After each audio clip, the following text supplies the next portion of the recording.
Share screen.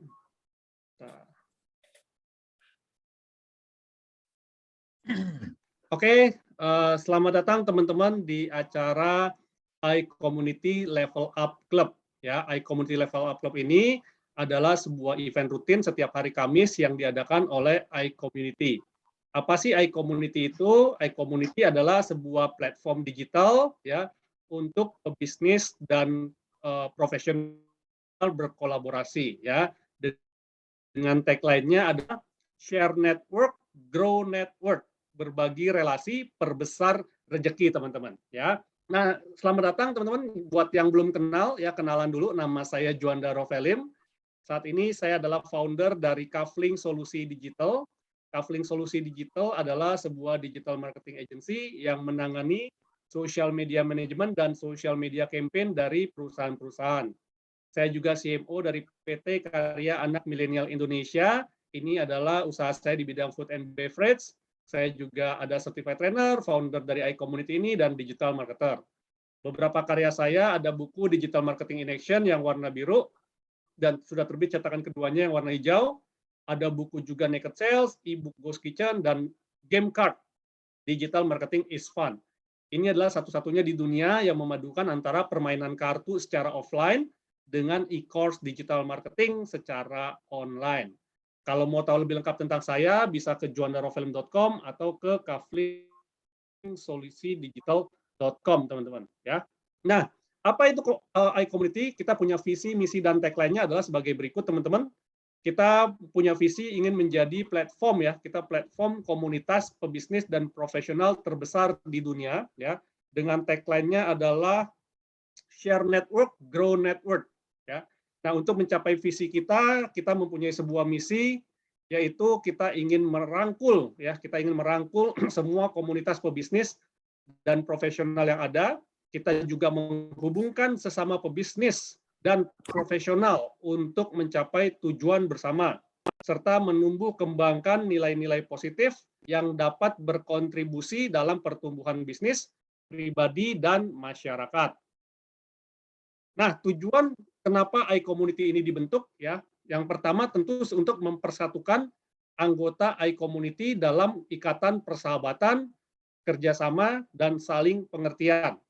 Mengembangkan semangat kolaborasi antar anggota, menanamkan nilai-nilai positif dalam dunia bisnis dan profesional, serta membangun platform bagi komunitas pebisnis dan profesional untuk belajar, bertumbuh, dan berkembang melalui learning resources, business matching, dan referral. Nah, layaknya sebuah komunitas, kita juga memiliki kode etik di dalam komunitas kita, teman-teman.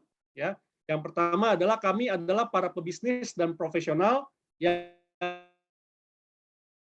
bekerja keras, bekerja sama. Kami mengedepankan nama baik dalam melakukan usaha dan mengutamakan kolaborasi antar sesama anggota tanpa menjadikan anggota lain sebagai target jualan ataupun berkompetisi dengan tidak sehat. Nah, ini penting sekali teman-teman ya.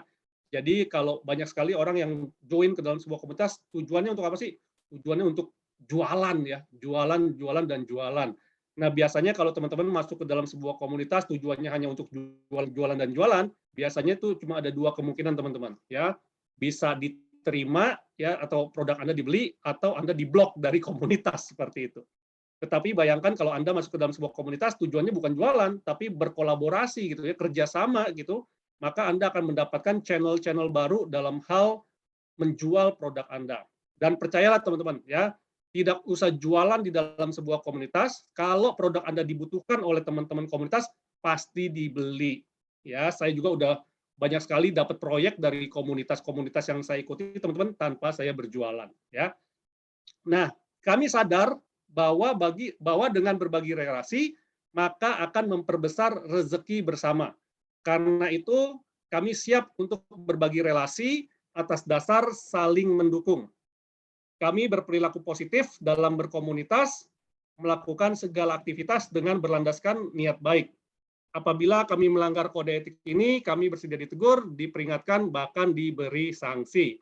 Nah, itulah sekilas tujuan dan kode etik dari komunitas kita, teman-teman. Ya, dan malam hari ini kita ingin belajar bersama ya, dan format pada malam hari ini kita akan lebih ke talk show, teman-teman. Kita ke talk show, kita akan ngobrol-ngobrol ya. Sersan, serius tapi santai, teman-teman. Oke. Nah, jadi nanti juga saya akan undang teman-teman kalau punya pertanyaan, kalau mau ikut berdiskusi secara langsung, silakan tinggal raise hand aja. Nanti kita open mic dan kita langsung berdiskusi. Nah, dengan siapa kita akan berdiskusi malam hari ini, teman-teman? Ini sangat luar biasa profilnya, ya. Ini teman saya juga, brother saya, ya. Beliau adalah seorang certified financial planner, ya, senior business partner dan agency founder dari Wise, ya, Sequis Life, 19 tahun, ya, dan 5 tahun menjadi MDRT member, ya, luar biasa ya, udah $1 million round table, teman-teman, ya. Beliau juga sebagai insurance MDRT mentor, spesialisnya di estate, ya, legacy planning, business insurance, tax planning, retirement plan, family planning, dan income protection, ya. Jadi kita mempunyai pandangan-pandangan baru nih, teman-teman, bahwa life insurance itu bukan cuma sekedar orang-orang yang di luar sana nawarin asuransi gitu, bukan ya, tetapi jauh lebih tinggi lagi kelasnya, bukan cuma sekedar yang pengecer asuransi gitu ya, tapi lebih bagaimana kita memplanning ya, bahkan bisnis kita juga harus di planning, teman-teman. Dan tema kita pada malam hari ini adalah bagaimana kita memproteksi bisnis ya, bukan cuma memproteksi jiwa, tapi memproteksi bisnis kita, karena kita adalah komunitas pebisnis, memproteksi bisnis dan orang-orang kepercayaan kita. Dan teman diskusi saya pada malam hari ini, mohon sambutan yang sangat luar biasa kepada Bro Eddie Mac. Thank you. Thank you, Bro Ed. Ya, selamat malam semuanya ya. Salam kenal juga. Jadi ini udah 2 kalinya ya. Saya diundang sama Bro Juanda, luar biasa. Dan harapannya nanti kita bisa ngobrol santai, tapi akan menjadi fruitful ya buat kita semuanya. Dan juga saya ingin belajar bareng juga sih sebenarnya dengan teman-teman semuanya yang hadir pada malam hari ini melalui pertanyaan-pertanyaan gitu loh. Jadi kita bisa dapat breakthrough dari berbagai pertanyaan tersebut, Bro Juanda. Betul, betul. Begitu. Yes, dan jangan itu ya teman-teman ya. Artinya banyak orang yang kadang alergi atau anti ya begitu dengar kata-kata asuransi gitu ya. Padahal kita setiap hari juga hidup beriringan dengan asuransi. Saya yakin sekali teman-teman ketika beli motor, pasti motornya kredit langsung pakai asuransi. Beli mobil asuransi, beli rumah asuransi kayak gitu. Tapi yang orang jarang tahu adalah bisnis ternyata bisa diasuransiin. Nah lo, gimana ceritanya tuh teman-teman ya? Dan di sini saya pengen ngobrol-ngobrol, Bro Ed, ya. Pertama nih, ya, kenapa sih kita harus memproteksi bisnis kita dan memproteksi orang-orang kepercayaan kita, Bro Ed? Oke. Pertanyaan pembukanya udah seru gitu ya, langsung panas gitu ya. Jadi malam ini sesuai dengan tema pesanan kita gitu ya. Jadi artinya sesuai dengan tadi yang Bro Juanda tanyakan itu, kalau menurut saya sih begini ya. Pada dasarnya kan kalau kita berbisnis, kita hidup, kita kerja ya, either kita kerja atau kita bisnis, tujuan kita ngapain sih sebenarnya? Ujung-ujungnya kan kita ngumpulin aset, benar nggak sih? Ya. Ya, kita ngumpulin aset, di mana aset itu dalam tanda kutip pasti berharga. Kalau nggak berharga nggak mungkin dikumpulin. Nah, oleh karena itu kalau kita lihat kita sebagai orang bisnis, kita sebagai seorang profesional apapun itu kalau kita lihat apa yang kita kumpulkan itu aset, kan ada 2 macam aset. Yang pertama adalah aset yang tangible, kelihatan nih, mobil, rumah, ya. Kalau kita bisnis kita punya kantor, gedung, gudang, terus perlengkapan di dalamnya tuh. Nah, kalau teman-teman biasanya kalau ikut asuransi bangunan gitu ya, pasti bangunannya berapa, isinya berapa. Terus kita cover semuanya berdasarkan itu. Nah, terus ada satu lagi sebenarnya aset yang memang kita sebut sebagai aset yang intangible. Contohnya apa? Manusia itu kan nggak ada bisa dipatok harganya, karena kalau kita beli baju di mall nih, kan ada price tag-nya ya, Bro. Ya, betul. Betul. Kalau kita lihat, di belakang itu, ini harganya berapa?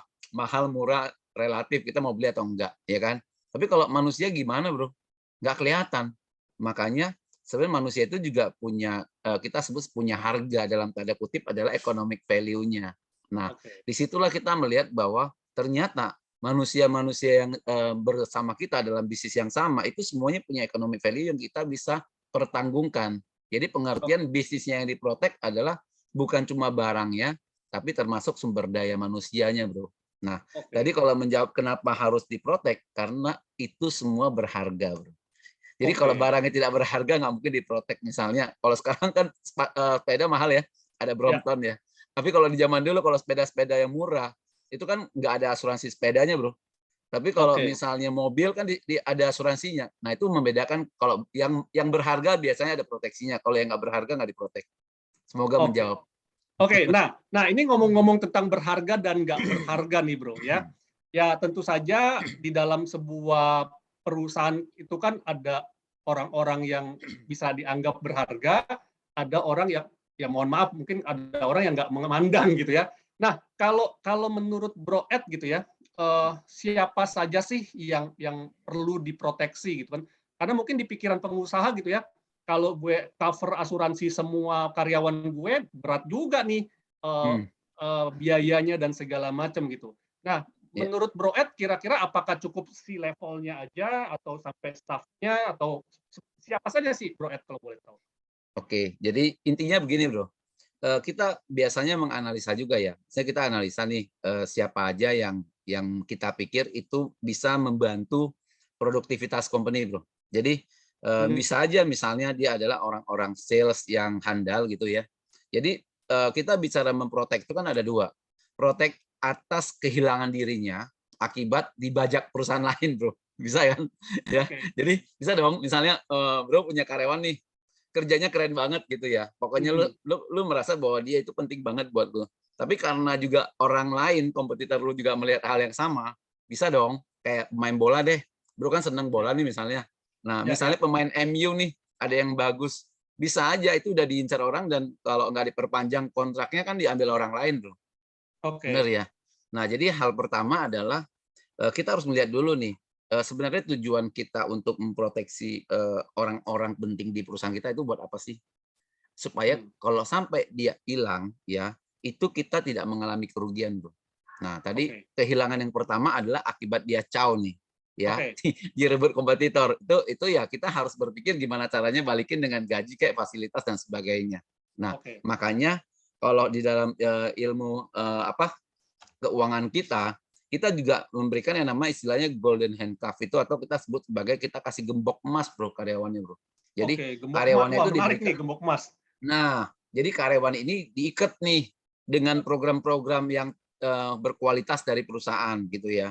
Jadi misalnya Hmm. dikasih fasilitas employee benefit, ya kalau misalnya keluarga sakit, siapa sakit semua dibayarin, Bro. Jadi karyawannya Oke. merasa adem nih di perusahaan lu. Mungkin kalau dia di Oke. tempat lain gajinya kurang kurang besar gitu ya. Atau lu Oke. kalah di gaji, Bro. Tapi kalau misalnya lu menang di fasilitas, bisa jadi dia akan lebih loyal sama lu kan karena anak istrinya terjamin gitu. Oke. Nah, atau juga lu bikin dia program pensiun karyawan. Jadi lu semakin lama bekerja, gua kasih lu semakin banyak nih kalau sampai lu resign di umur sekian. Nah, itu juga bisa. Oke.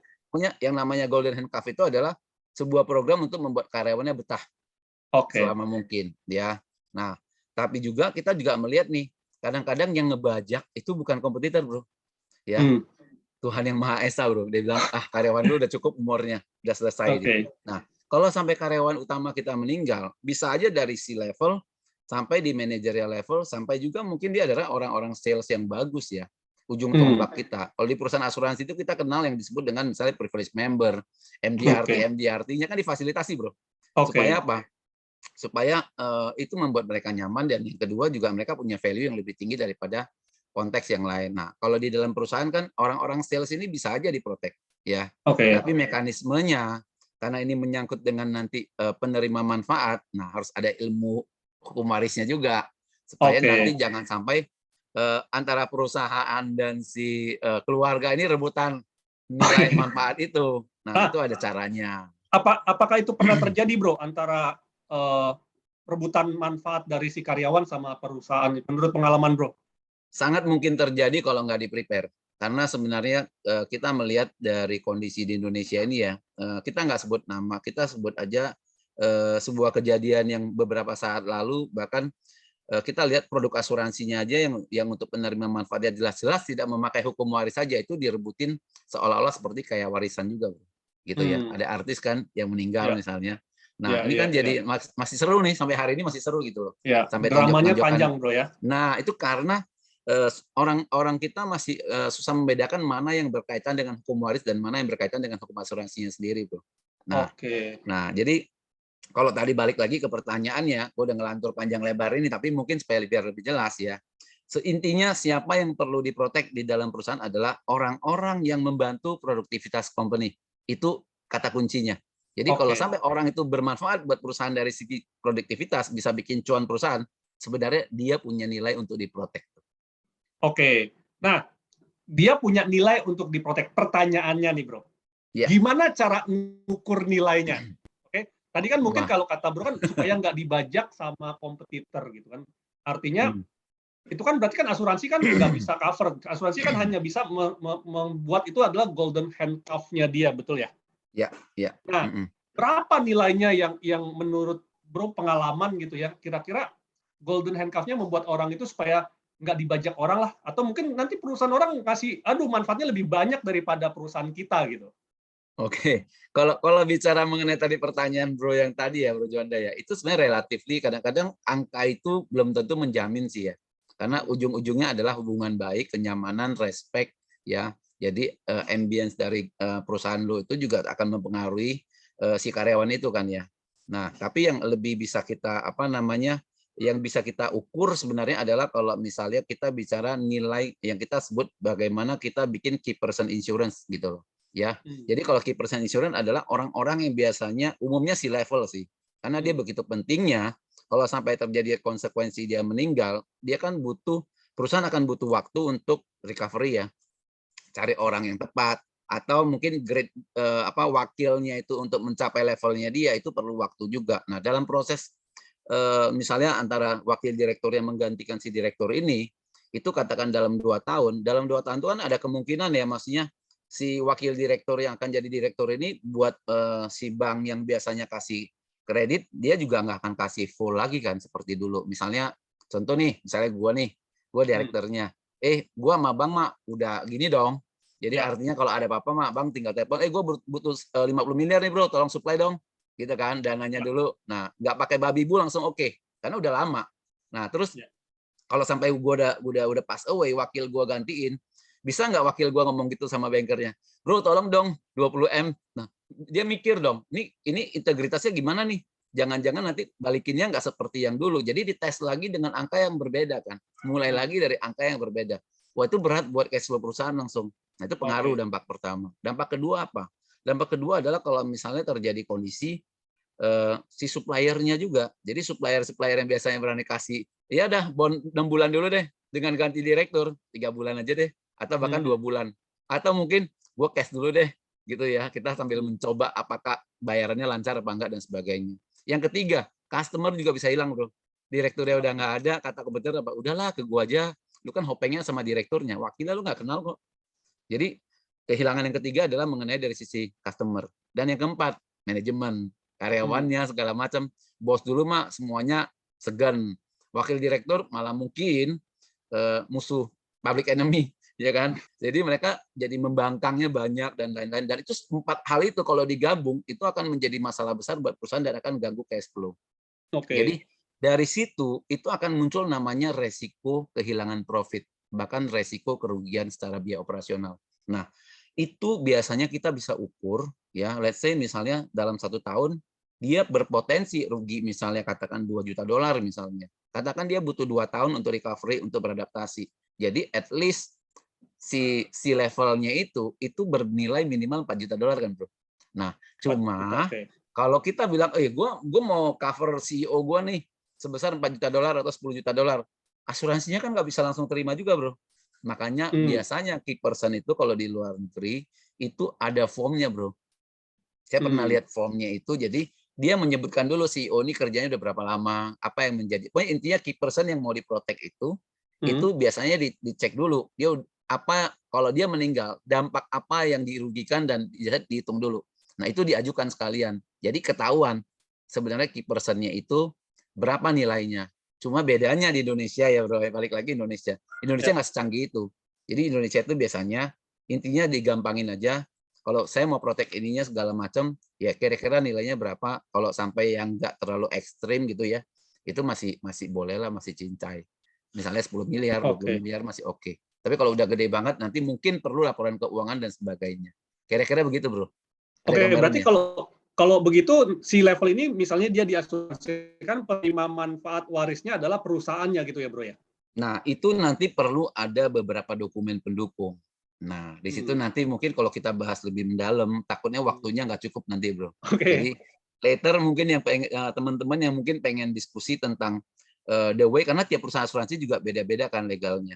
Jadi Hmm. kalau mungkin gue bisa sharing lebih kepada versinya legalnya di tempat kita gitu ya. Hmm. Tapi kalau kan saya di Sequis Life misalnya. Hmm. Tapi kalau misalnya di tempat lain mungkin bisa aja ada yang bisa lebih simpel, mungkin ada yang bisa lebih rumit. Tapi at least biasanya kita sudah koordinasi dengan legalnya dulu.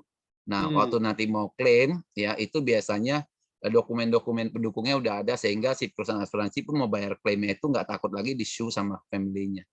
Ya, Kuncinya di soalnya situ. takutnya ini kok meninggal malah yang mendapat manfaatnya adalah perusahaannya, padahal mungkin istrinya Betul. juga harap-harap cemas dapat uang warisan gitu ya. Pengennya begitu kan, pengennya Iya, iya. begitu, gitu loh. Ya, jadi jangan salah ya. Jadi kadang juga Mhm. banyak banyak orang, apalagi orang Indonesia gitu ya, banyak ikut asuransi itu cuma karena nggak enak sama temen gitu ya, ditawarin sama temen, ikut akhirnya masalah gitu ya.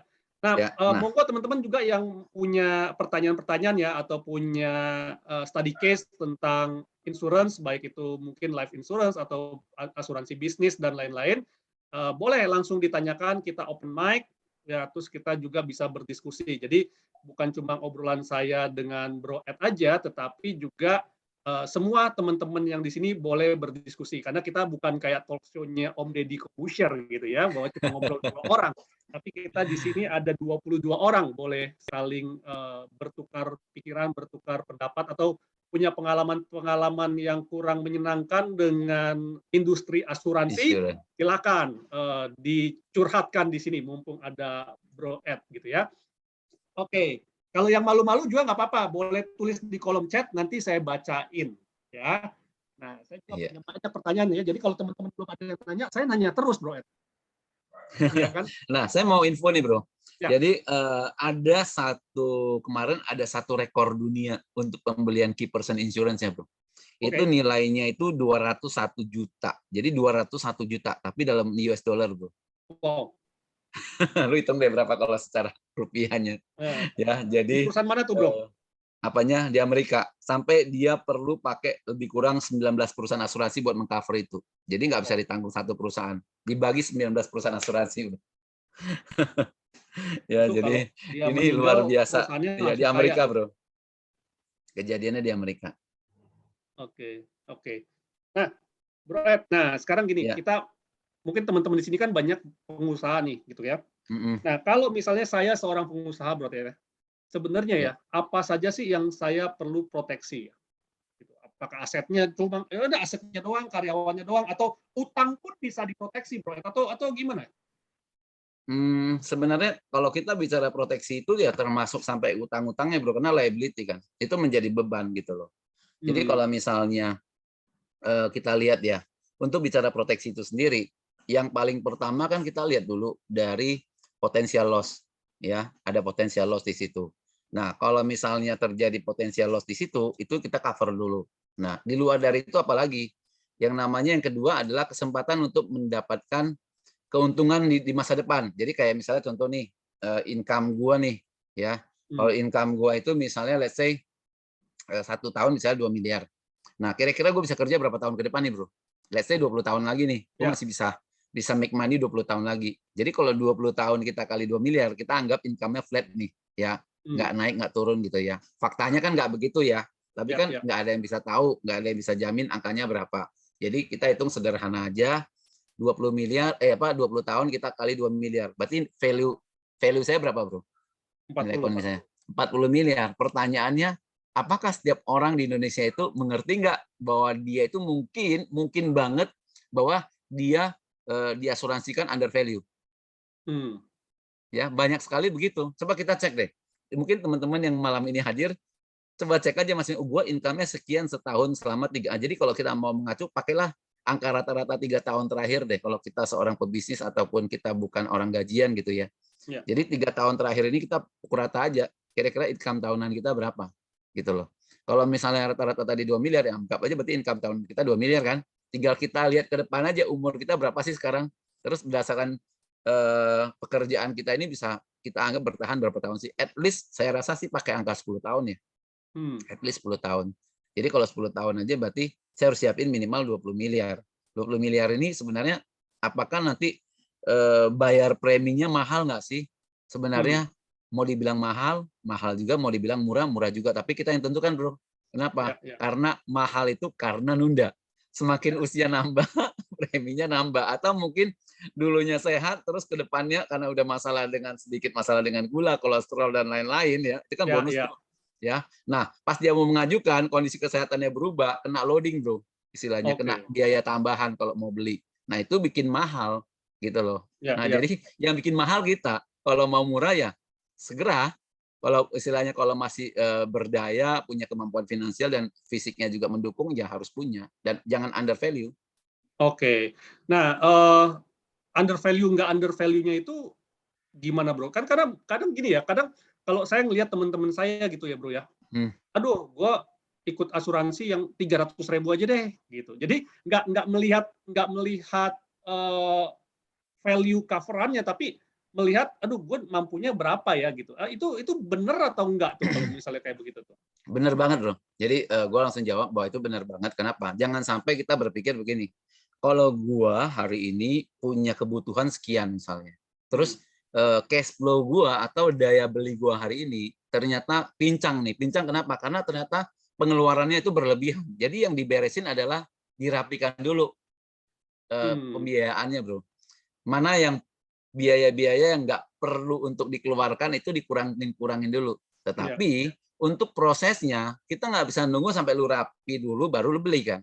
Kenapa? Takutnya lu udah rapi semuanya, tiba-tiba vonis dokter datang, 1 lembar surat aja keluar, lu selesai. Lu nggak bisa beli apapun lagi, bro. Nah, oleh karena itu saran saya adalah seperti salah satu iklan dari marketplace, mulai saja dulu.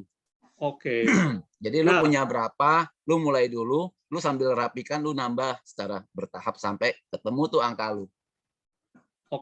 Jadi sebenarnya yang paling benar adalah yang penting proteksi dulu ya, walaupun cuma yang penting ada lah ya gitu ya. Sesuaikan dengan kita punya kekuatan dulu. Daya beli lu berapa untuk hari ini, itu yang dimulai dulu. Nah, ini juga nyambung dengan pertanyaan selanjutnya berarti kalau gitu. Kadang ketika orang itu sedang bisa taruhlah lagi krisis finansial gitu ya, bro ya.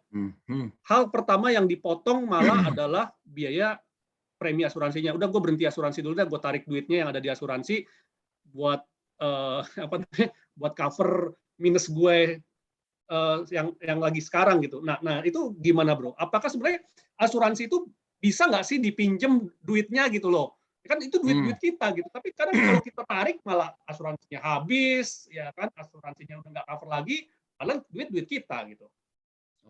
Nah ini balik lagi nih, karena asuransi pun itu jenisnya macam-macam, bro.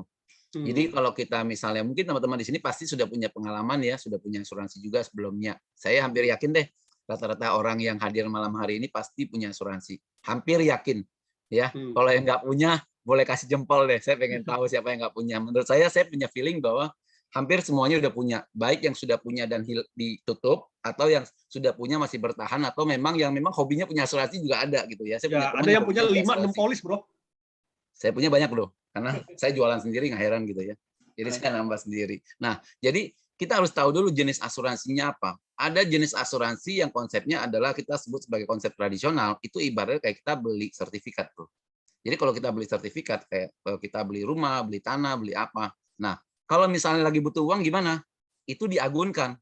Karena kan modelnya kayak perjanjian atau sertifikat. Bisa. Kalau dia kan ada nilai tunai yang dijamin biasanya. Nah, di situ kita bisa lihat. Makanya itu akan menjadi sebuah emergency fund. Ya, istilahnya kalau lu lagi ikut acara kuis, itu call a friend. friend, butuh duit, friend. Nah, itu adalah call a friend-nya kita dengan sertifikat itu, dengan polisnya itu. Tapi juga ada jenis polis asuransi yang modelnya adalah seperti akun ya di bank. Jadi modelnya investment ya, disebut istilahnya unit link. Nah, kalau di unit link itu Itu seperti kita punya akun di bank, uang lu mau narik aja, yang penting jangan sampai saldonya nol, karena biaya tiap bulan dipotong dari situ. Di saat saldonya nol, polisnya juga otomatis akan tutup dengan sendirinya, alias bahasa sederhananya akan hangus ya. Jadi tidak berguna lagi. Jadi tidak ada manfaat apapun lagi setelah polis itu hangus gitu loh, Bro. Oke. Nah, jadi kalau kita bicara sumber dana bisa nggak dari asuransi? Bisa. Atau tadi Bro juga bilang, kalau misalnya orang itu lagi kesulitan uang, yang pertama dikorbankan adalah asuransinya dulu kan. Nah, Betul. ibaratnya gini, ada satu cerita begini. Kalau misalnya kita lihat kita punya peternakan ayam nih, Bro. Peternakan ayam ya. Kemudian dalam satu kondisi kita tahu kan ya bahwa ayam ini kan pasti rawan sekali dimakan sama pemangsanya, predatornya gitu. Ya. Nah, di saat-saat tertentu kalau misalnya kita melihat bahwa misalnya kita perlu supaya predator yang nggak makan si ayamnya, kita mungkin piara anjing ya, Bro, buat Oke. jagain gitu loh. Nah, pertanyaan gue sederhananya begini, pada saat lu kelaparan nih, apakah anjing lu yang akan lu korbankan untuk lu makan, ya, atau gimana? Enggak kan ya? Karena Ya. itu buat melindungi lu punya aset kan, lu melindungi lu punya diri sendiri dan segala macam. Tapi kenyataannya banyak orang mengorbankan anjingnya kan, ya Ya. supaya dia bisa selamat. Padahal anjing inilah yang akan menyelamatkannya di masa depan. Jadi menurut saya memang nggak benar nggak salah sih, Bro, dilema Oke. juga. Nah, cuma menurut saya yang paling penting adalah pada saat itu dia butuh seorang perencana keuangan. Karena dia akan bisa melihat dari blind spot-nya.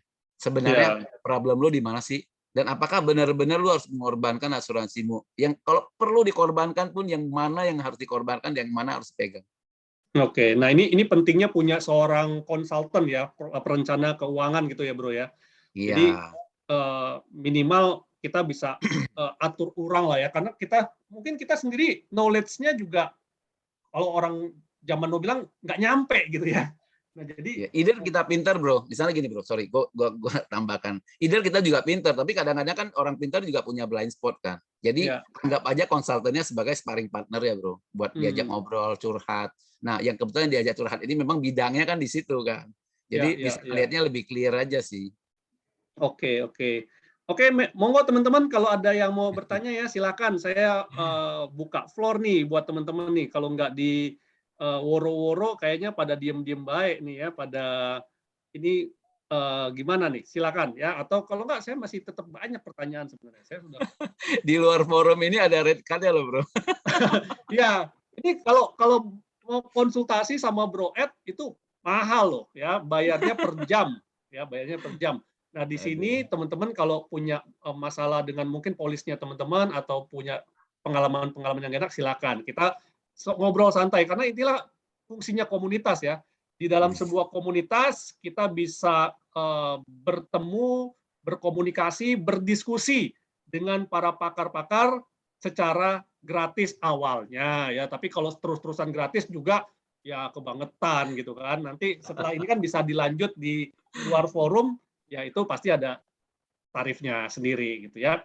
Nah, jadi Bro Ed di sini diskusi bukan sedang berjualan asuransi, teman-teman. Jadi jangan khawatir ya, jangan khawatir Anda akan wah nanti kalau saya konsultasi sama Bro Ed nanti disuruh beli sekwis. Enggak, aman. Ya. Sudah taken kontrak. Jadi di sini Udah dijinakin ya, udah dijinakin ya. Bro Ed di sini nggak jualan asuransi, tapi kalau teman-teman mau ngobrol silakan ya. Oke. Nah, belum ada yang bertanya? Kalau gitu saya lanjut ya, Bro Ed ya. Mungkin kita masih punya beberapa menit gitu ya. Nah, Bro Ed, kita ngobrolin tentang dana pensiun nih. Kan tentu saja kalau seorang pebisnis gitu ya, wah, panggil kayak saya nih, ya, saya dipanggil gitu ya. Karyawan gua lagi ada 3 tahun lagi, 5 tahun lagi mau pensiun nih. Tolong dong dibikin seminar masa persiapan pensiun gitu ya. Nah, banyak perusahaan yang bikin masa persiapan pensiun itu 3 tahun, 2 tahun lagi mau pensiun gitu. Dan kebanyakan begitu saya training di sana, begitu saya kasih motivasi di sana, mereka nggak siap, Bro Ed, untuk pensiun gitu. Nah, sebenarnya gimana sih untuk mempersiapkan masa pensiun, baik dari segi karyawannya atau mungkin pengusahanya kadang mikirin karyawannya, dia sendiri nggak pensiun-pensiun, Bro Ed. Tepat sekali, exactly. Gimana tuh? Benar-benar. Jadi sebenarnya konsep pensiun ini kan kita bicara life cycle ya. Jadi kita bicara life cycle. Life cycle itu kan kita bicara orang kerja sebenarnya kan udah jelas bahwa estimasi normalnya kan dari umur 20 sampai umur 60 lah ya. Nah, Ya. orang itu dalam hidupnya saya sebenarnya hanya punya waktu 40 tahun buat make money, Bro. Oke. Tetapi orang kan nggak berpikir setelah dia nggak make money langsung dia terjun dari lantai sekian untuk meninggal kan enggak. Tapi dia masih punya masa untuk hidup mungkin let's say 10, 20, 10 tahun, 20 tahun lagi kan. Ya. Nah, jadi orang punya masa di mana dia perlu hidup di saat dia tidak produktif. Nah, oleh karena itu dia perlu mempersiapkan yang namanya tabungan atau apapun namanya yang dia rencana keuangannya untuk dia siapkan untuk pada saat nanti dia umur 60 sampai umur ke 70 dan sebagainya, ada uang yang tersisa yang dia bisa pakai sampai dia mencapai masa hari terakhirnya, Bro. Nah, jadi kalau tadi lu tanya bagaimana atau apakah mesti mereka mempersiapkan program untuk pensiunnya sejak kapan? Menurut saya adalah sejak dia produktif nih. Sejak dia produktif, dia sudah bisa menyisihkan 10-20% uangnya dia. Nah, kalau dia single, sebenarnya kan beban hidupnya masih tidak terlalu banyak. Ya. Harusnya dia bisa menyisihkan sampai 30%, Bro. Tapi kalau dia sudah married, ya itu rata-rata bisa 10-15% itu udah bagus banget gitu ya. Nah, nanti setelah setiap dia harus disiplin, ngumpulin terus sampai umur nanti dia pensiun benar-benar ada uang yang tersedia. Kenapa? Karena walaupun di saat dia sudah memasukin usia non produktif, biasanya kan dia udah akan biaya hidupnya turun, Bro. Kenapa? Karena dia nggak usah ke kantor lagi bolak-balik, uang bensinnya udah hemat kan. Terus biasanya dia ngopi-ngopi sama teman-temannya di kafe, sekarang kan ngopinya di rumah. Gitu loh, saya nggak terlalu mobile lagi. Nah, dia hemat di situ sebenarnya. Jadi biasanya kalau kita ngitung secara financial planning, kita kali 70% dari biaya hidupnya sekarang gitu loh, secara value-nya. Nah, nanti kita kali baru nilai inflasinya berapa nih di masa depan. Karena ngopi sekarang mungkin 50.000, 20 tahun lagi mungkin udah 200.000, Bro. Nilainya sama sebenarnya, harga satu cangkir kopi juga, tapi angkanya beda. Nah, cuma orang sering lupa, orang nggak punya long term care, artinya orang nggak punya asuransi untuk masa tua. Biasanya berhubungan dengan biaya rumah sakit, biaya obat-obatan dan sebagainya. Standar ya itu ya. Nah, jadi dia lebih hemat dari sisi lifestyle, tapi dia akan lebih boros dari sisi kesehatannya. Nah, anggapannya jadinya jadi balance lah. Artinya sebenarnya biaya hidupnya itu lebih kurang sama, Bro. Nah, itu yang menjadi sesuatu yang sering miss. Makanya ada riset mengatakan mungkin 80-90% orang nggak siap pensiun kan. Selalu dimanapun dia berada, di dunia manapun sama. Jadi jangan bilang di Amerika, jangan bilang di Indonesia, sama aja kok. Di Amerika juga banyak yang susah ya di saat tua. Nah, terus tadi lu bilang menarik nih, banyak pemilik usaha ya mikirin program pensiun buat karyawan-karyawannya. Ya kasih macam-macam buat karyawan-karyawan, tapi dia lupa bahwa dirinya sendiri dibuat program pensiun. Jarang. Jadi dia mikirin semuanya. Dirinya sendiri emang nggak pensiun, sama aja kan. Jadi harusnya dia yang punya gaya hidup paling tinggi, ya dia yang punya harga paling tinggi di dalam perusahaan itu, dia juga harus punya program pensiun yang paling besar dong, Bro. Nah, buat dianya sendiri ya. Betul. Nah, ini selalu kalau kita ketemu pemilik bisnis, kita selalu bilang, emangnya lu nggak bisa pensiun ya, Bro? Kalau lu nggak bisa pensiun ya lu nggak usah mikirin lu sendiri. Tapi kalau lu bisa pensiun, lu paling berharga loh di dalam bisnis lu. Nah, itu sih. Yes. Nah, gitu. Bro, ini udah mulai ada pertanyaan nih. Memang harus dikomporin terus. Mulai hot. Ya, ini ada dari Bu Trisha nih. Boleh tanya langsung? Boleh, Bu. Silakan. Ya, boleh Bu Trisha. Open mic-nya boleh silakan tanya langsung, Bu Trisha. Silakan. Malam. Ini saya mau cerita beberapa hari yang lalu. Saya kan dapat notif dari salah satu asuransi saya, yaitu BNI Life. Nah, saya ingat ini kebiasaan kita nih kalau beli polis hanya berdasarkan kata salesnya ya. Kalau udah terima polis, simpen ke SDB, udah gitu. Yang keinget cuma kata salesnya. Jadi saya punya polis BNI Life namanya Multi Protection. Nah, saya udah bayar 10 tahun. Nah, saya telepon ke call center-nya minta cuti premi. Katanya nggak ada cuti premi di BNI Life. Saya agak kaget juga sih. Kok bisa ya? Emangnya, Oke. saya bandingin sama asuransi prudensial saya juga kan nilainya udah terbentuk karena udah ada yang 10 tahun, 11 tahun, saya bisa itu cuti premi karena kan nilai tunainya udah banyak. Saya tinggal tiap bulannya dipotong, biaya asuransinya dari nilai tunainya. Nah, saya Hmm. harus pastiin agar nilai tunainya tetap ada untuk dipotong biaya asuransinya agar nggak lep kan. Iya, iya. Mhm, Nah, saya agak kaget sih kok ternyata di produk yang saya beli ini nggak bisa, cuti premi. Saya juga harus mhm. bayar terus-menerus. Sementara saya udah mulai memikirkan pengen mengalihkan, biaya asuransi untuk saya tambahin untuk beli saham tiap bulan, Mhm. gitu. Solusinya gimana ya? Oke. Apa saya Nah, tutup aja saldonya ada 46 juta? oke. Nah, yang pertama, ini, saya kan seperti masuk ke dalam sebuah ruangan yang gelap dan saya nggak tahu ya kira-kira di dalam ruangan itu ada apa, karena saya nggak ngelihat sendiri kira-kira, seperti apa detailnya ya, Bu Trisha.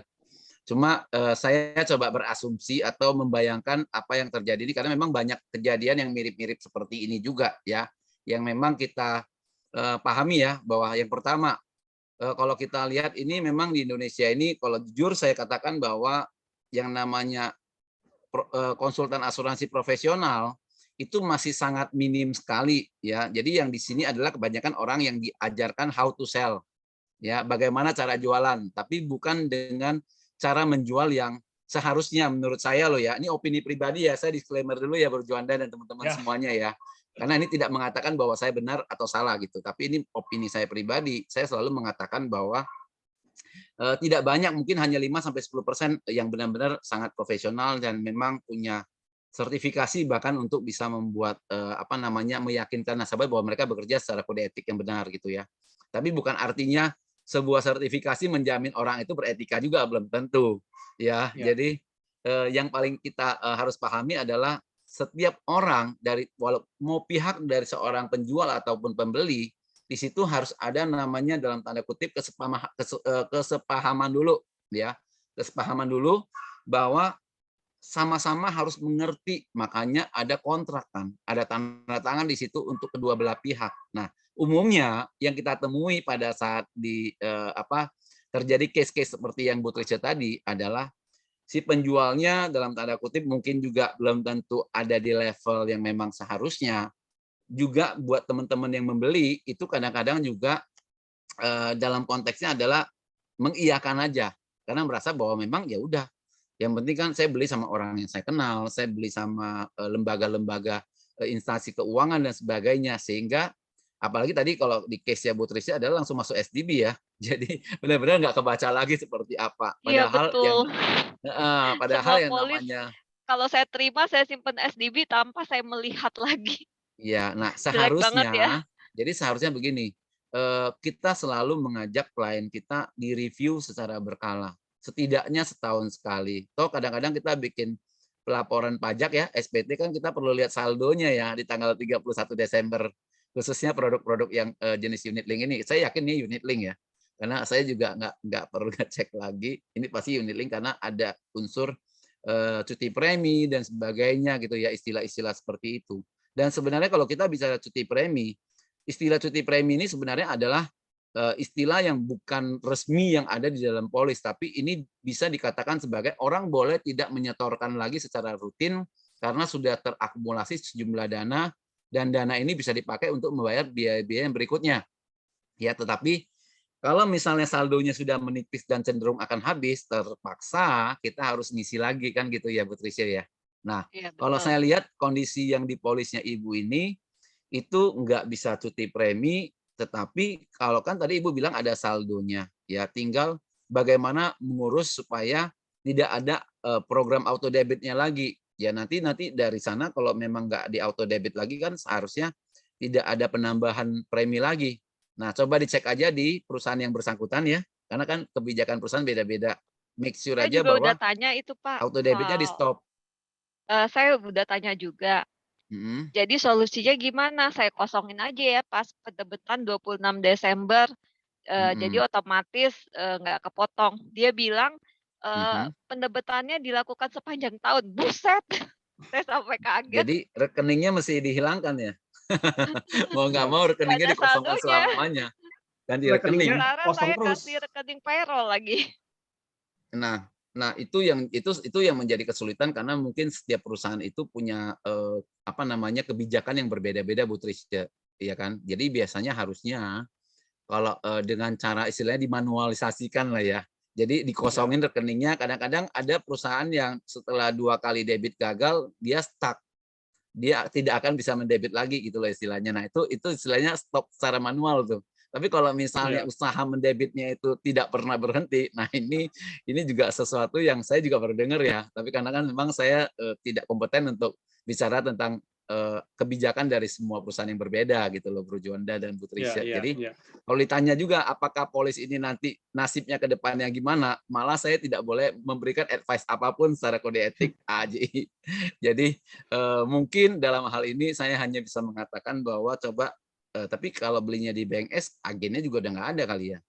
Jadi mungkin coba didiskusikan bukan dalam forum ini ya, tapi karena dalam forum ini kan sifatnya sangat publik, jadi Ya, semuanya akan bisa mendengar advice ya, saya. Mungkin itu nanti kapan-kapan diselesaikan by eh, jalur private aja. Oke. ya, karena saya nggak Oke, kompeten untuk bicara seperti ini di depan umum gitu, Bu Trisha. Mohon maaf sekali. oke, Ya, nggak apa-apa. Makasih ya. siap, Ya, siap. sama-sama. Ya, Oke, turut selanjutnya ada prihatin dari juga, turut prihatin. yes. Makanya saya juga itu salah satu kenapa kemarin waktu saya ambil Sequis, Bro. Saya nggak suka di auto debit. Saya masih pengen full control atas rekening saya gitu. Ya, ya. Mungkin orang-orang yang kolot, tapi itulah mungkin Mm-mm, prinsip gitu ya. mm-mm, Oke. Nah, ini ada pertanyaan lagi dari Bu Yohani nih ya. Ada mm. perusahaan yang menyiapkan dana pensiun untuk karyawan dengan cara dicicil menggunakan program dana pensiun dari perusahaan asuransi. Dalam ketentuan asuransi, apakah ada persentase wajib dari perusahaan? Karena setahu saya karyawan dibebankan juga tiap bulannya. Oh, oke. Nah, Contoh perusahaan sebenarnya 70, karyawan 30 gitu. Jadi dibayarin setengah-setengah kali ya. jadi sebenarnya itu kalau menurut saya adalah dari HRD dengan si agennya kali ya yang melakukan Hmm. sesuatu komunikasi ya. Jadi dari Hmm. perusahaan asuransi itu tidak pernah ada satu ketentuan khusus. Saya belum pernah ketemu tuh misalnya dari karyawan jatahnya berapa, dari ini jatahnya berapa, nggak ada yang baku di situ Bu Yohani. Jadi saya Hmm. pastikan bahwa itu adalah semua kembali kepada dari HRD dan si urusan dari internal perusahaan itu sendiri. Ya, perusahaan asuransi hanya menerima dalam bentuk pengajuannya. Kalau dari mana sumber dananya, perusahaan asuransi nggak ikut-ikutan. Dia cuma tahu Oke, terima total uangnya segitu. Kira-kira gitu oke. ya, semoga menjawab. Siap, siap. Nah, ini ada pertanyaan juga dari Pak Arjo nih, menarik ya. Ini mungkin lebih ke motivasi nih, Bro. Ya, kenapa Ya. orang merasa butuh pensiun? Ya, karena dengan pensiun pendapatan berkurang, aktivitas berkurang, menjadi cepat sakit dan meninggal gitu ya. Seperti yang terjadi pada beberapa orang. Ya, Hmm. mungkin kalau harus pensiun harus dilanjutkan untuk membuat UMKM supaya tetap aktif dan punya income. Nah, bagaimana menurut Bro Ed nih? Ini lebih ke Oh. motivasi nih. Kenapa orang mesti jalan-jalan pensiun ya kan? Orang tuh harus kerja terus gitu kan. Nah, gimana tuh? Oke, ini dengan Pak Arjo ya, Pak Arjo ya. Yes. Jadi Pak Arjo bisa open mic nggak Pak Arjo? Biar kita ngobrol sebentar. Ini di luar daripada urusan financial planning sebenarnya sih ya. Tapi Iya, nggak iya. apa-apa, Ini enak lebih ke nih ngobrol. motivasi orang. Kenapa ada orang yang pengen pensiun, ada orang kerja terus gitu ya. Iya, iya. Oke. Pak Arjo aktif nggak mic-nya? Enggak ya? Ya udah, it's okay. Ya, Jadi nggak gini apa-apa. ya, pendapat saya pribadi begini. Prinsipnya, menurut saya nih, saya juga tipe orang yang senang kerja. Saya mungkin nggak bicara orang lain ya, saya bicara diri saya sendiri nih, Bro Jonda, sama tadi dari pertanyaan siapa Pak Arjo ya. Nah, saya sendiri adalah orang yang mungkin ya kalau disuruh diam di rumah, saya stres, Bro Jonda. Nah, oleh karena itu, saya tetap berpikir bahwa saya tidak ingin pensiun. Saya tetap ingin bekerja terus, mungkin sampai akhir hayat saya nih Bro Juanda. Ya, Ya, ya. tapi ada 2 catatan penting nih. Yang pertama, saya harus menyadari bahwa manusia tidak bisa mengalahkan kondisi fisiknya. Ya, karena fisik pada akhirnya akan mengalahkan kita juga. Dan tidak ada orang yang bisa menolak tua. Ya, tidak ada orang yang bisa menolak sakit. Tidak ada orang yang bisa menolak resiko. Jadi artinya semua kemungkinan itu bisa datang kapan aja tanpa perlu izin dulu ngetok-ngetok pintu, nggak ada. Ya, Ya. kalau dia mau datang udah selesai. Nah, jadi itu yang pertama. Artinya kita manusia punya keterbatasan fisik, makanya kita Jadi katakan kita pensiun bukan karena kita mau berhenti kerja, tapi memang kita nggak sanggup kerja lagi. Satu. Yang kedua, ya. Yang kedua, kalaupun misalnya gua dapat kesempatan yang luar biasa, gue bisa bekerja sampai gue tua banget gitu ya. Itu salah satu poin kenapa motivasi saya adalah saya punya gaya hidup yang pengen sehat gitu ya. Jadi sangat-sangat saya concern banget dengan semua hal yang berhubungan dengan fisik gitu ya. Tapi nggak menjamin dong bahwa gue akan tetap fit, nggak menjamin. Ya karena namanya sehat mungkin kita yang atur, tapi kalau hidup nggak ada yang tahu. Kan begitu. Ya. Nah, yang berikutnya saya mau sampaikan begini, kalaupun gue kerja nih bro, setelah Ya. gue umur 60 nih, gue bukan karena terpaksa butuh uang bro, gue kerja karena gue senang kerja, jadi bukan kepepet. Nah, bedanya kerja kepepet dan kerja karena senang kerja, itu rasanya lain bro. Betul, betul. Ya, jadi motivasi saya adalah saya mau nanti di umur 60-an, misalnya saya masih kerja, secara finansial saya udah nggak masalah. Ya, bahkan saya dulu pernah kepikiran, saya pernah ngomong, mungkin nggak tahu Bro Jonda pernah dengar nggak? Saya kan hobinya ngopi nih Bro. Ya, jadi kalau misalnya sudah usia sudah nggak kuat nih kemana-mana nih, gue pengen cari tanah di Sentul. Ya, ini lagi mikir-mikir nih kapan gue bisa punya tanah di Sentul di pinggir sungai gitu ya. Usahakan sungainya jangan yang meluap ya. Jangan yang deket-deket banget gitu kayak Ubud lah kira-kira di bayangan saya. Terus saya buka warung kopi di situ, Bro. Nah, tujuan saya adalah kalau ada teman-teman saya datang ke sana minum, saya kerja, saya jadi barista, saya brewing buat mereka. Untung ruginya nggak penting, karena kan tujuan saya kan bukan untungnya. Tapi saya menikmati itu sebagai pekerjaan saya pada saat saya tua nanti. Nggak perlu sampai gimana-gimana. But I am not pensiun. Gue kerja, tapi gue ganti profesi. Nah, itu contohnya bahwa sebenarnya pensiun itu adalah hanya sebuah istilah. Tapi prinsipnya kita mengenal yang namanya usia produktif dan usia tidak produktif. Dan usia tidak produktif itu tidak selalu di umur 60. Kadang-kadang di umur 40 dia kecelakaan, dia cacat, langsung tidak produktif. Disitulah peran asuransi. Semoga memperkaya tadi pertanyaan dari yang terakhir. Oke, nah ini semakin hot nih ya. Jadi teman-teman silakan yang masih punya pertanyaan, yang masih penasaran gitu ya dengan dunia seputar asuransi, silakan kita ngobrol-ngobrol. Nah, sambil menunggu teman-teman yang lain untuk bertanya, Bro, saya pengen jelaskan sedikit tentang iCommunity, kasih pengumuman lah ya, kasih pengumuman sedikit tentang iCommunity ya. Oke, saya lanjutin ya. Nah, teman-teman, ya, bagaimana jika ada cara yang murah dan mudah untuk mengembangkan network dan omset bisnis Anda? Nah, pernahkah Anda memiliki masalah-masalah berikut, teman-teman? Ya, nggak memiliki modal besar untuk mengembangkan bisnis, tidak memiliki produk unggulan untuk dijual, tidak memiliki pengalaman untuk berbisnis, tidak memiliki network yang tepat untuk mengembangkan bisnis, dan tidak memiliki skill untuk mengembangkan bisnis. Nah, jika teman-teman pernah mengalami masalah-masalah di atas, maka Anda nggak perlu bersedih, teman-teman. Ya, kenapa? Karena Anda nggak sendirian. Ya, kenapa? Sebab masalah-masalah di atas itu terjadi pada sebagian besar pebisnis, termasuk saya juga mengalaminya pernah, teman-teman. Ya, saya pernah nggak punya duit sama sekali, teman-teman. Bahkan untuk tambal ban aja saya ngutang, teman-teman. Ya, sama tukang tambal bannya gitu ya.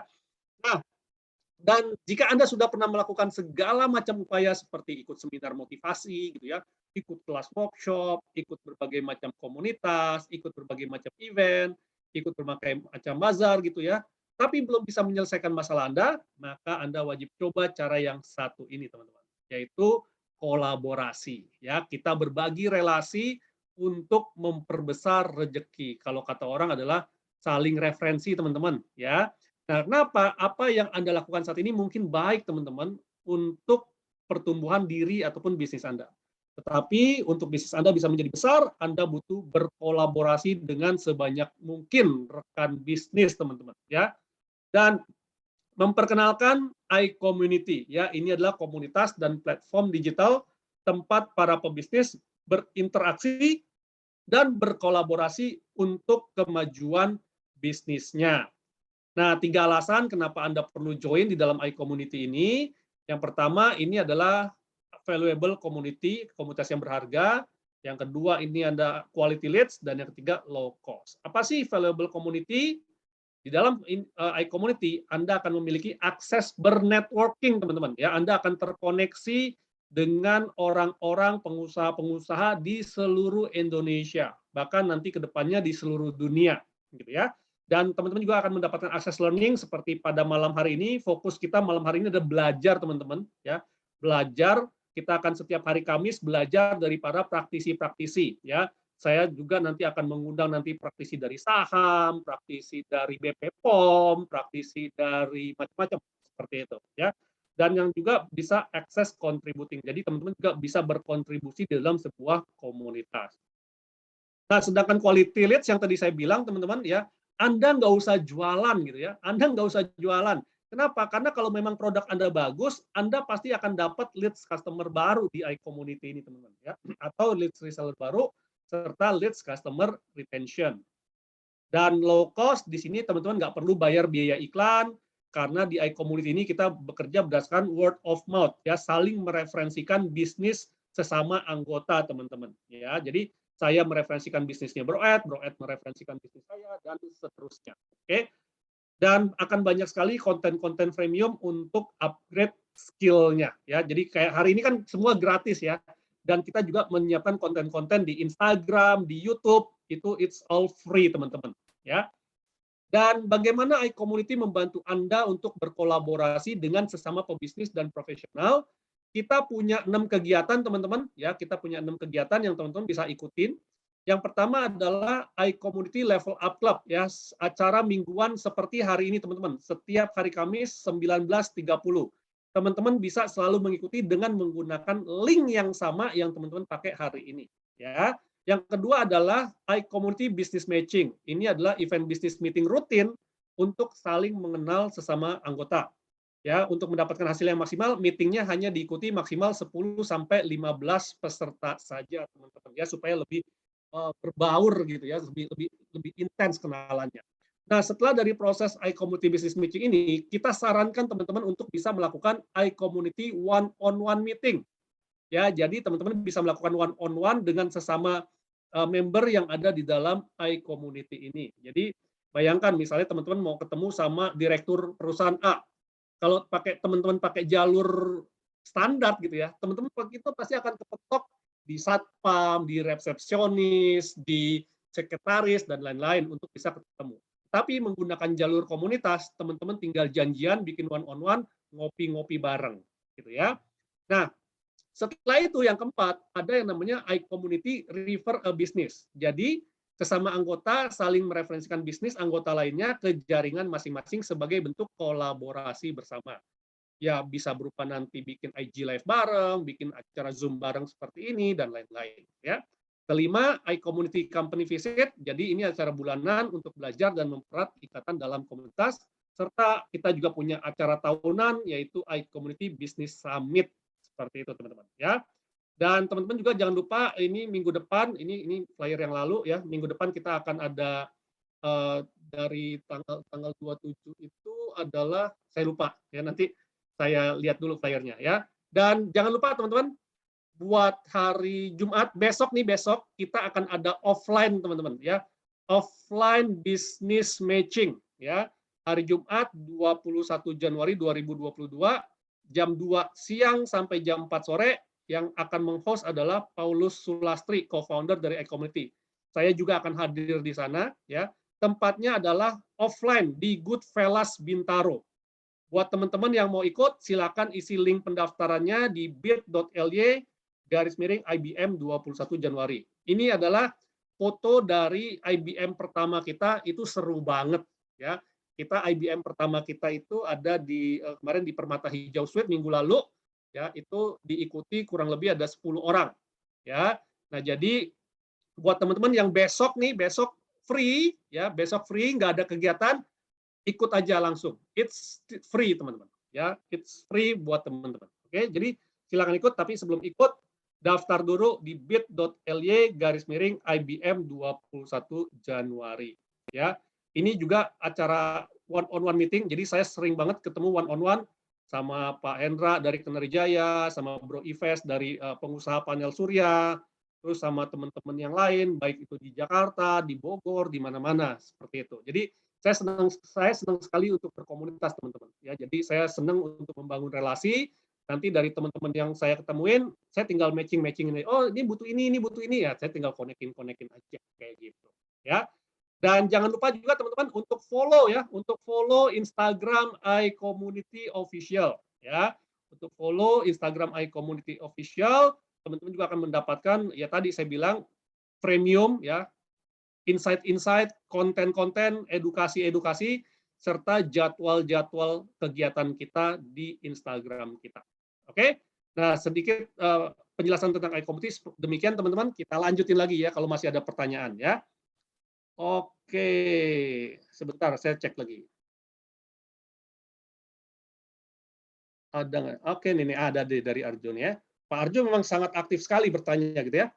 Bagaimana dengan fenomena orang tidak mau bayar iuran BPJS, tapi butuh pelayanan medis gratis? Nah, ini biasanya mental gratisan nih ya. Seperti apa solusinya supaya tidak memberatkan warga miskin yang sudah kehilangan income sejak pandemi? Gitu. Gimana tuh, Bro? Apakah asuransi hanya untuk orang yang berduit? Bagaimana dengan orang miskin, Bro?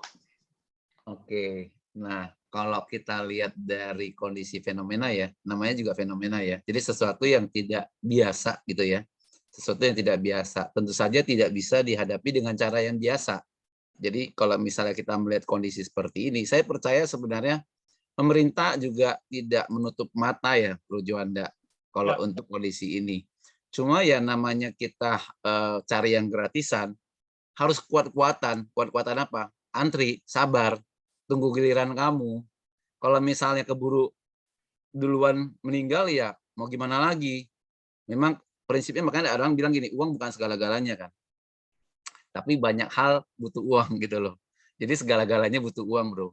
Makanya mungkin dengan bergabung di iCommunity ini nanti masalah untuk biaya BPJS, biaya untuk yang lain-lain segala macam, bahkan untuk punya asuransi pribadi atau asuransi swasta itu akan tersolving. Nah, jadi kuncinya menurut saya adalah ini personal lagi ya, maksudnya ini pendapat saya pribadi. Kalau misalnya dalam konteksnya gua hari ini misal di posisi gua nggak sanggup bayar apapun segala macam, gue masih punya kesempatan kalau gue mau cari cara untuk mencari network gue. Selama gue punya integriti, gue dipercaya orang, gue bisa bangkit dan gue akan bisa bayar kok itu semuanya. Seperti tadi Bro Juanda bilang, Bro Juanda pernah sampai minjem untuk kayak hal yang tadi ya, urusan misalnya mobil gitu ya. Nah, gue juga pernah Bro, gitu loh. Jadi gue pernah istilahnya mau minjem 5.000 aja, nggak ada yang percaya dulu, takutnya gue nggak bisa balikin. Jadi sekere itu gue Bro. Apakah memutuskan bahwa gue akan kere selamanya? Enggak, Bro. Itu turning point gue. Gue memutuskan bahwa gue tidak mau semiskin itu lagi selama hidup gue. Jadi gue harus bekerja sampai di mana gue bisa di batas kemampuan gue. Nah, gue nggak menjamin gue bisa berhasil apa enggak, karena itu relatif di luar kontrol gue. Tapi gue bisa memastikan gue akan bekerja semaksimal gue, itu kontrol gue. Kalau kontrolnya hasil, enggak. Tapi kontrol usaha, bisa. Itu aja mungkin jawaban gue, karena mungkin belum tentu menjawab ya. Tapi buat gue yakin gue bisa kontrol semua usaha gue. Betul Itu sekali. aja sih. Betul sekali, Bro. Betul. Karena sebenarnya nggak ada orang miskin ya, kalau selama dia mau berusaha ya. Kalau misal dibilang saya sudah berusaha bla bla bla bla bla bla, bohong ya. Dia berusahanya salah. Dia berusaha ya kepentok gitu ya. Udah tahu kepentok, masih di situ kan itu namanya mindsetnya ada yang nggak beres gitu ya. Nah, dia harus mencari cara lain ya. Jadi banyak sekali cara, apalagi zaman sekarang. Saya pernah ditanya kemarin sama teman saya, bagaimana kamu melihat zaman sekarang? Ada orang yang bilang zaman sekarang tambah susah, persaingan tambah ketat dan segala macam. Justru saya bilang sebaliknya, ya. Saya bilang zaman sekarang itu luar biasa, ya.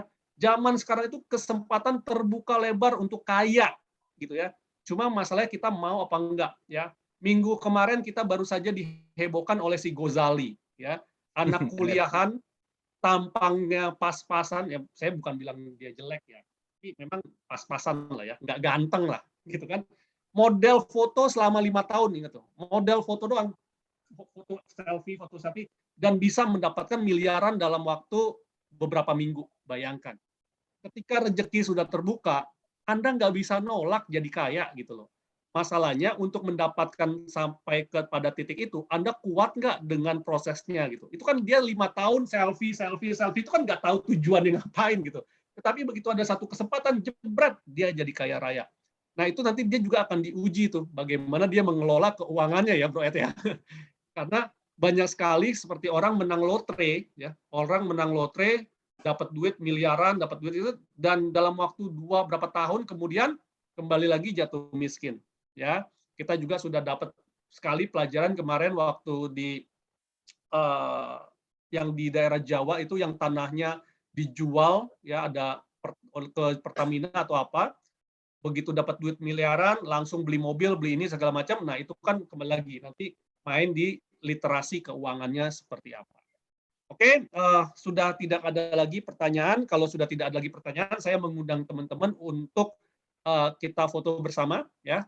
Teman-teman yang bisa open kameranya juga silakan bisa di open kamera. Kita sama-sama foto bersama ya. Boleh dibuka kameranya. Oke, sudah semua? Oke ya. Ini teman-teman masih buka kamera. Oke. Sudah ya? Kita foto 1, 2, 3. Oke. Dan terakhir kita bisa buka mikrofon kita sama-sama untuk mengucapkan terima kasih Bro Edi atas sharingnya pada malam hari ini. Terima kasih Bro Edi, Pak Juanda buat sharing. Thank you Bro Juanda juga thank you, dan teman-teman semuanya yang sudah hadir bersama saya juga malam hari ini. Saya juga ucapkan thank you karena mengapresiasi apa yang saya bagikan malam hari ini. Thank you banget. Dan kalau mau Bro Edi, thank you Bro Juanda. Yes. Kalau mau follow Bro Edi juga boleh di Instagramnya, DM. Kalau mau tanya-tanya, japri-japri silakan. Ya. Oke. Thank you semua atas kehadiran malam ini. Jangan lupa besok untuk ikut iCommunity Business Matching offline ya di Goodfellas Bintaro ya. Kalau mau dapat linknya nanti boleh DM ke saya, nanti saya kasih linknya. Ya bisa DM WhatsApp atau bisa DM di Instagram ya. Atau Anda kenal saya di mana, DM aja. Saya terbuka kok ya. Nanti saya kasih linknya. It's free teman-teman, gratis karena ini memang kita berkomunitas gitu ya. Oke, thank you. Sampai ketemu besok ya di acara iCommunity Business Matching offline yang kedua. Oke, bye-bye. Thank you, Bro. Thank you semua. Thank you. Bye. Bye-bye.